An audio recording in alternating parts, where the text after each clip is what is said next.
नमस्कार दोस्तों, welcome to value addition. Value addition में हम आपके लिए लाते हैं छोटी छोटी कहानियां, कुछ ऐसी कहानियां जो रोज आपकी जिंदगी में थोड़ा थोड़ा वैल्यू ऐड करेंगी, जो ओवर पीरियड ऑफ टाइम आपकी पर्सनैलिटी को एक बेहतरीन तरह से शेप कर सकती है। तो चलिए सुनते हैं आज की कहानी। दोस्तों, आज की कहानी मैं आपके लिए लाया हूं एक किंगडम से। एक किंगडम था जहां के राजा और सेनापति की जोड़ी बहुत फेमस थी।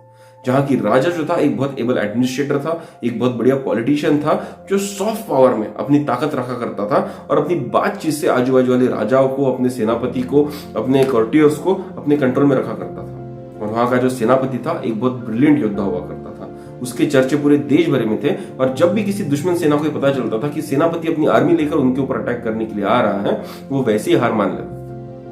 इतना बढ़िया योद्धा उस राजा के पास था जिसके बलबूते पर राजा ने बहुत सारी विक्ट्रीज हासिल की थी।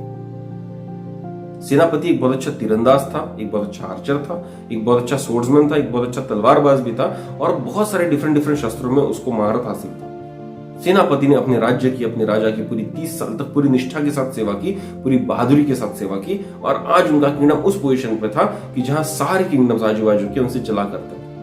लेकिन जैसे जैसे समय जाते गया, सेनापति बूढ़ा होते गया, राजा भी बूढ़ा होते गया। और एक दिन सेनापति ने अपने राजा को कहा, राजा जी, मैं अब रिटायरमेंट लेना चाहता हूं। राजा ने जब ये बात सुनी तो पहले तो उसको बहुत दुख हुआ, लेकिन वो इस बात को समझ सकता था कि हर आदमी की एक लिमिट होती है, एक एज होती है जहां पर उसको आराम करने की जरूरत है, उसको रिटायरमेंट लेने की जरूरत है। और उसने सेनापति को कहा कि तुम अगर रिटायरमेंट ले लोगे तो मेरी बॉर्डर्स की रक्षा कौन करेगा, मेरी आर्मी को लीड कौन करेगा। तो सेनापति ने एक हल्की सी स्माइल की और राजा को कहा, राजा जी, मेरा काम सिर्फ रक्षा करना नहीं था, मेरा काम था कुछ ऐसे लीडर्स पैदा करना जो आगे जाकर इस देश की सेवा कर सके, इस राज्य की सेवा कर सके। और मैं आगे भी ये काम करते रहूंगा, मैं लोगों को ट्रेन करते रहूंगा। राजा ने जब सेनापति की ये बात सुनी तो उसके चेहरे पर भी स्माइल आ गई और उसने सेनापति को परमिशन दे दी कि वो हैप्पी रिटायरमेंट ले सके और उसको एक जगह दे दी जहां पर उसने एक छोटी सी एकेडमी खोली, जहां पर आने वाले सारे बच्चों को वो युद्ध कौशल की ट्रेनिंग दिया करता था। सेनापति भले ही रिटायर हो गया था, लेकिन उसके कौशल के चर्चे खत्म नहीं हुए थे। सबको पता था कि पूरे राज्य में अगर सबसे अच्छा तलवारबाज कोई है तो वो सेनापति ही है। इसलिए जब सेनापति ने ये डिक्लेयर किया कि वो बच्चों को ट्रेन करेगा आगे जाकर योद्धा बनने के लिए, बहुत सारे लोग उसके पास आए शिष्य बनने के लिए और उसने बहुत सारे लोगों को ट्रेनिंग देना शुरू भी की। लेकिन जैसे कि हर गुरु के साथ होता है, वो ये कोशिश करता है कि सारे स्टूडेंट में से कुछ 4 या 5 लोग ऐसे हों जो महारत हासिल करने की ताकत रख सके, जो उसकी लेगेसी आगे फॉरवर्ड करने की ताकत रख सके।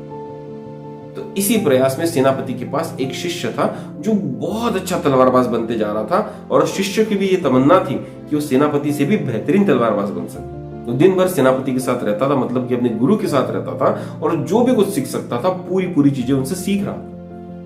तकरीबन 4 साल की ट्रेनिंग के बाद में वो जो शिष्य था वो एक बहुत बढ़िया तलवारबाज बन गया था, बहुत उम्दा तलवारबाज बन गया था और राजा भी जब उसको देखता था तो उसको लगता था कि ये अगला सेनापति बनने की ताकत रखता। लेकिन जैसे जैसे उस शिष्य की ताकत बढ़ती गई, उसकी कला बढ़ती गई, उसकी स्किल बढ़ती गई, उसके अंदर एक ईगो आने लगा, एक प्राइड का फीलिंग आने लगा। उस शिष्य को ये लगने लगा कि वो दुनिया का सबसे बढ़िया तलवारबाज बन गया है और कोई भी उसके सामने तलवारबाजी में टिक नहीं पाएगा। और जब इस बात की डींगी वो अपने दोस्तों के सामने हाँकता था तो एक दिन एक शिष्य ने उसको कह दिया कि देखो, तुम दुनिया के सबसे बढ़िया तलवारबाज तो हो ही नहीं, क्योंकि वो तलवारबाज तो हमारे गुरुजी। और जब शिष्य ने वो बात सुनी तो उसके ईगो को वो बात खल गई, उसके ईगो को वो बात ठेस पहुंचा गई और ये बात जानता था कि उसके गुरुजी दुनिया के सबसे अच्छे तलवारबाज है और उन्होंने उसको ट्रेन किया हुआ है। लेकिन उसे घमंड हो गया था कि अगर वो चाहे तो गुरुजी को भी हरा सकता।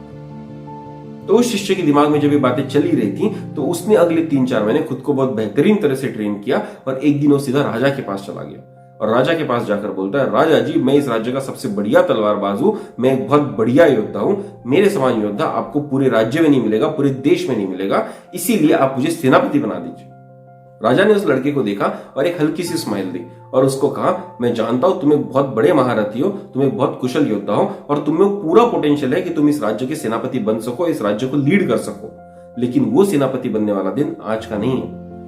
तुम वापस जाओ, अपनी ट्रेनिंग पूरी करो, अपने गुरुजी से हर वो चीज सीख लो जो तुमको सिखा सकता है और उसके बाद मेरे पास वापस आओ, मैं तुमको जरूर सेनापति बनाऊंगा। लड़के ने जब राजा की ये बात सुनी तो उसकी ईगो को हल्की सी ठेस पहुंची और उसने राजा को कहा, मेरे गुरुजी के पास जो भी सिखाने लायक था वो सारी चीजें उन्होंने मुझे सिखा दी है और अब मैं बहुत अच्छा वॉरियर बन चुका हूं। मैं मेरे गुरुजी से भी अच्छा सेनापति बनकर आपको दिखाऊंगा, आप मुझे सेनापति बनाइए। राजा ने जब उस लड़के की बात सुनी तो उसके चेहरे पर एक बहुत बड़ी स्माइल आ गई और उसने उस लड़के को कहा, ठीक है, मैं तुम्हारी बात मान लूंगा, मैं तुमको सेनापति भी बना दूंगा, लेकिन उसके लिए तुमको अपने गुरुजी को हराना होगा। अगर तुम मेरे सामने कॉम्बैट में अपने गुरुजी को हरा देते हो तो मैं तुमको इस राज्य का सेनापति घोषित कर दूंगा। जब लड़के ने बात सुनी बहुत खुश हो गया और वहां से निकल गया। गुरुजी ने जब ये बात सुनी तो उनके चेहरे पर भी स्माइल आ गई और उनको इस बात पे अच्छा भी लग रहा था और दुख भी हो रहा था कि उनके शिष्य ने उनको कॉम्बैट में चैलेंज किया। खुशी इसलिए थी क्योंकि उनका शिष्य समझता था कि वो इतना लायक हो गया कि अपने गुरुजी को भी चैलेंज कर सकता है और ये गुरु के लिए गर्व की बात भी थी। लेकिन दुख ये भी था क्योंकि उनको लग रहा था कि इस शिष्य की ट्रेनिंग अभी पूरी नहीं हुई है और उसके पहले उसने कदम उठा लिया। कॉम्बैट की तारीख डिसाइड हुई और पूरे 2 हफ्ते का समय दिया गया गुरु और चेले दोनों को अपनी अपनी कैपेबिलिटी सिद्ध करने की। शिष्य जो था वो ये बात जानता था कि उसके गुरुजी जो है एक बहुत बढ़िया कॉम्बैट वॉरियर है और अगर उनको हराना है तो उन पर नजर रखना होगा कि वो क्या क्या कर रहा है। और शिष्य ने अपनी प्रैक्टिस तो जारी रखी, लेकिन साथ ही साथ उसकी पूरी नजर थी अपने गुरुजी पर कि वो क्या कर रहे हैं। ये सब चीजें जब चल रही थी तो उस शिष्य को एक इन्फॉर्मेशन मिलती है कि उसके गुरुजी जो है आज एक लोहार को मिलकर आया है और लोहार को उन्होंने 10 फीट लंबी मयान बनाने का ऑर्डर दिया हुआ। दोस्तों, जिन लोगों को मयान का मतलब नहीं पता, मैं उनको बताना चाहूंगा, मयान होता है स्वॉर्ड का कवर। तो गुरुजी जो थे उन्होंने लोहार को ऑर्डर दिया था एक 10 फीट लंबे तलवार का कवर बनाने का। जब शिष्य ने बात सुनी तो उसको ये लगा कि शायद उसके गुरुजी ने कुछ ऐसी ट्रिक बचा कर रखी है जो उन्होंने इस शिष्य को नहीं सिखाई है और शायद उसी ट्रिक को यूज करके वो 10 फीट लंबी तलवार को यूज करके उसको कॉम्बैट में हरा देंगे। और दोस्तों, जैसे कि आप जानते हैं, इंफॉर्मेशन इज पावर। जैसे उसको इंफॉर्मेशन पहुंची वो दूसरे लोहार के पास गया और बोला कि मुझे 12 फीट लंबी तलवार बनाकर चाहिए, एक ऐसी तलवार कि जहां से मैं अपनी जगह से खड़ा रहकर ही सामने वाले की गर्दन को काट सकूं। समय बीतता गया, गुरुजी अपने आश्रम में अपने शिष्यों को सिखा रहे थे, अपनी प्रैक्टिस कर रहे थे और जो शिष्य जो था वो जाकर रोज उस लोहार को पूछता था कि बताओ आज हमारी तलवार का प्रोग्रेस क्या हुआ है। उसका पूरा कंसंट्रेशन उस तलवार के पीछे था क्योंकि उसको पता था कि ये एक ऐसा अस्त्र है जो उसको जीतने में मदद कर सकता। समय बीतता गया और स्पर्धा का दिन आ गया। एक बड़े से ग्राउंड में स्पर्धा का आयोजन किया गया था और पूरे राज्य से लोग आए हुए थे देखने के लिए कि किस तरह से एक शिष्य ने अपने गुरु को चैलेंज किया हुआ है और क्या पुराने सेनापति अपने शिष्य को हरा सकते हैं। एक एक्साइटमेंट का माहौल था, एक एंथुसियाज्म का माहौल था और सब लोग चीयर कर रहे थे दोनों के लिए, उस गुरु के लिए भी जो एक बहुत बढ़िया सेनापति था, एक प्रूवन वॉरियर था, और उस शिष्य के लिए भी जिसने चैलेंज किया था अपने गुरुजी को उस कॉम्बैट के लिए। जब कॉम्बैट का समय आया तो स्पर्धा के लिए 2 लोग उस मैदान में खड़े थे। एक एंड पर थे गुरुजी और एक एंड पर थे शिष्य और दोनों के पास बहुत बड़ी बड़ी मयानें थी। एक के पास 10 फुट लंबी मयान थी तो दूसरे के पास 12 फुट लंबी मयान थी। सब आश्चर्य से देख रहे थे कि इतनी लंबी लंबी तलवारों से ये लड़ेंगे कैसे। जो शिष्य था वो अंदर ही अंदर खुश हो रहा था क्योंकि उसको पता था उसकी जो तलवार है वो उनके गुरुजी से 2 फीट लंबी है और 2 फीट का एडवांटेज उसको जरूर मिलेगा और अपनी जगह से ही गुरुजी को हरा सकता। स्पर्धा का माहौल बन चुका था, सारे लोग आ चुके थे, राजा जी भी आ गए थे और राजा जी ने घोषित की कि स्पर्धा शुरू होती है। स्पर्धा शुरू हुई और शिष्य अपनी 12 फीट लंबी मयान में से 12 फीट लंबी तलवार निकालने की कोशिश कर रहा था। तभी उसने देखा सामने वाले छोर पर गुरुजी ने अपने 10 फीट लंबी मयान में से 2 फीट की तलवार निकाली है और उस मयान को फेंककर गुरुजी दौड़कर शिष्य के पास आए और उसके गले पर तलवार रख दी। शिष्य को अपनी आंखों पर विश्वास ही नहीं हो रहा था, जो उसने देखा था उसके ऊपर उसको विश्वास ही नहीं हो रहा था। उसकी 12 फीट लंबी तलवार बहुत लंबी थी और बहुत हेवी थी और उसको निकालने में जितना उसको समय लग रहा था उतने समय पर उसके गुरुजी उसके पास आए और 2 फीट लंबी तलवार से उसको हरा दिया।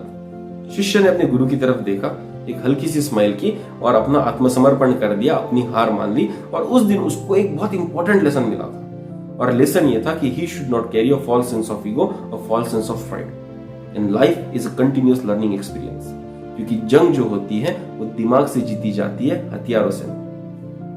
तो दोस्तों, हमारी रोजमर्रा की जिंदगी में हम भी कुछ ऐसा ही एक्सपीरियंस करते हैं जहां पर थोड़ा सा नॉलेज क्या हमारे पास आ जाता है, हम सडनली खुद को इगोइस्ट बना लेते हैं, हम सडनली खुद में बहुत प्राइड फील करना शुरू कर देते हैं। लेकिन हम ये भूल जाते हैं कि दुनिया में बहुत सारी और भी चीजें हैं जो हमको सीखने की जरूरत है, जो हमको और बेहतर आदमी बना सकती है, बेहतर इंसान बना सकती है। अगर हम हमारे ऑफिस कल्चर्स में देखिए तो हम कंटिन्यूअसली देखते हैं कि लोग एक दूसरे को आउटस्मार्ट करने की कोशिश कर रहे हैं, ना कि आउट एक्सेल करने की कोशिश कर रहे हैं। हमने 3 इडियट्स तो देख ली, हमने रेंचो की ये बात भी सुन ली कि हमको एक्सेलेंस के पीछे दौड़ना चाहिए, हमको हमारा नॉलेज बढ़ाने के पीछे दौड़ना चाहिए। लेकिन हम क्या करते हैं, हम आज भी कंपटीशन में दौड़ रहे हैं, हम एक दूसरे को आउटस्मार्ट करने की कोशिश ही कर रहे हैं। इस कहानी में दोस्तों हमने क्या देखा, इस कहानी में उस शिष्य को जरूरत थी कि जैसे ही कॉम्बैट डिक्लेयर हुआ है वो अपनी प्रैक्टिस करे, अपनी स्किल्स को हॉन करे, खुद को एक बहुत बेहतरीन योद्धा बनाए ताकि अपने गुरु को भी हरा सके। लेकिन उसने क्या किया, उसने ये सब नहीं किया। वो इंटेलिजेंस गैदर करते रहा, वो इंफॉर्मेशन गैदर करते रहा कि उसके गुरुजी क्या कर रहे हैं, और उसने कोशिश की अपने गुरुजी को आउटस्मार्ट करने की। जब उसके गुरुजी ने 10 फीट लंबी मयान बनाने की कोशिश की तो उसने कोशिश की कि वो 12 फीट लंबी तलवार बनाएगा, क्योंकि उसको लग रहा था कि जंग हथियारों से जीती जाएगी। लेकिन उसके गुरुजी ने उसको बहुत अच्छा सबक सिखाया और बताया कि जंग हथियारों से नहीं, जंग इंटेलिजेंस से जीती जाती है। हमारे पास कितना ही नॉलेज क्यों ना हो, कितनी स्किल्स क्यों ना हो, लेकिन हमको ये बात समझने की जरूरत है कि इस दुनिया में और भी नॉलेज है, और भी स्किल्स है जो हमको सीखने की जरूरत है। अगर हम लोगों को आउटस्मार्ट करने की कोशिश कर देंगे तो हम कभी एक्सेलेंट नहीं बन पाएंगे, और जब तक हम एक्सेलेंट नहीं बनेंगे तब तक हम टॉप पर नहीं पहुंच पाएंगे। और मैं आज आपको फिर से एक बार कह रहा हूं, टॉप पर पहुंचने की इच्छा रखना बहुत बढ़िया हो सकता है, लेकिन टॉप पर पहुंचने का एम्बिशन रखना शायद बहुत खतरनाक हो सकता है। आप एक्सेलेंट बनने की कोशिश कीजिए, रैंचो की बात याद रखिए, 3 इडियट्स की बात याद रखिए, आपको जिंदगी में बहुत फायदा होगा। जिंदगी में हार जीत तो लगी रहती है दोस्तों, लेकिन हर हार से और हर जीत से हम क्या सीखते हैं ये बहुत इंपॉर्टेंट है। दोस्तों, हम हमारे रोजमर्रा की जिंदगी में ये चीज देखते हैं कि लोग एक दूसरे को आउटस्मार्ट करने की रेस में लगे हुए हैं। लोग ये इंफॉर्मेशन गैदर करने में लगे हुए हैं कि सामने वाला क्या कर रहा है और मैं कैसी एक चीज उससे ज्यादा कर दूंगा और उसको आउटस्मार्ट कर दूंगा। लोग ये नहीं सोच रहे कि मैं कैसे खुद को एक्सेलेंट बनाऊंगा और उस आदमी से बहुत आगे निकल जाऊंगा ताकि मेरी कोई कंपटीशन ही ना रहे। दोस्तों, महाभारत की स्टोरी में हम अर्जुन और कर्ण के बारे में सुनते हैं और बहुत लोगों को ये लगता है कि कर्ण जो था अर्जुन के बराबरी का योद्धा था। हाँ, वो योद्धा उसके बराबरी का था, लेकिन दोनों में एक बहुत क्रूशियल डिफरेंस था। कर्ण जो था दुनिया का सर्वश्रेष्ठ धनुर्धर बनना चाहता था और इसीलिए वो बार बार अर्जुन को चैलेंज करता था, क्योंकि उसको पता था कि अर्जुन सच में एक बहुत बढ़िया वॉरियर है, बहुत बढ़िया आर्चर है। अगर मैं इसको हरा दूंगा तो दुनिया मुझको best Archer in the world का टैग दे ही देगी। लेकिन अर्जुन जो था उसका कंटिन्यूअस फोकस था खुद को एक्सेलेंट बनाने पे, खुद को सर्वोत्तम बनाने में। इसलिए श्रेष्ठता की लड़ाई में कर्ण हार गए और अर्जुन दुनिया के सामने सर्वोत्तम धनुर्धारी बनकर आ गया। तो ये जो डिफरेंस है सर्वश्रेष्ठ बनने का और सर्वोत्तम बनने का, ये हमको समझने की बहुत जरूरत है, क्योंकि जब हमें डिफरेंस समझ जाएंगे हमारी जिंदगी सच में बदल जाएगी। दोस्तों, जिंदगी में बहुत मैटर करता है कि हम किस तरह की सोच रखते हैं, किस तरह का एटीट्यूड रखते हैं, क्योंकि अगर हम सर्वश्रेष्ठ बनने का एटीट्यूड रखते हैं, सर्वश्रेष्ठ बनने की सोच रखते हैं, तो हम उसी तरह के एफर्ट लगाएंगे और हम कंपटीशन को बीट करने की ही कोशिश करते रह जाएंगे। लेकिन अगर हम सर्वोत्तम बनने की कोशिश करें, एक्सेलेंट बनने की कोशिश करें, पार एक्सेलेंट बनने की कोशिश करें, तो हमारी जो एक्सपेक्टेशंस होगी, हमारी जो कॉम्पिटिशंस होंगी, वो खुद के साथ होगी। और जब आदमी खुद से कॉम्पीट करता है तो हमेशा बेहतरी बनकर आ गया। तो दोस्तों, हमको एक्सेलेंट बनना है और कोशिश करते रहना है कि हम खुद को ही हमारी कॉम्पिटिशन में हरा सके और एक्सेलेंट से भी ऊपर जाकर पार एक्सेलेंट बन सके। तो दोस्तों, इसी तरह की कहानियां हम आपके लिए लाते हैं जो आपके जिंदगी में थोड़ा थोड़ा वैल्यू ऐड करेंगी, जो over a period of time आपकी पर्सनैलिटी को एक बेहतरीन तरह से शेप कर सकते। अगर आपको हमारी कहानियां पसंद आ रही हैं तो हमको कमेंट बॉक्स में कमेंट करके जरूर बताइएगा। अगर आपको हमारी कहानियों में वैल्यू दिख रहा है तो जरूर शेयर कीजिए अपने दोस्तों के साथ, अपने परिवारजनों के साथ, ताकि उनके जिंदगी में भी एक थोड़ा सा वैल्यू एडिशन हो सके। तो चलिए दोस्तों, कल फिर मिलेंगे एक नई कहानी के साथ। तब तक के लिए सब्सक्राइब कीजिए हमारा चैनल वैल्यू एडिशन। धन्यवाद।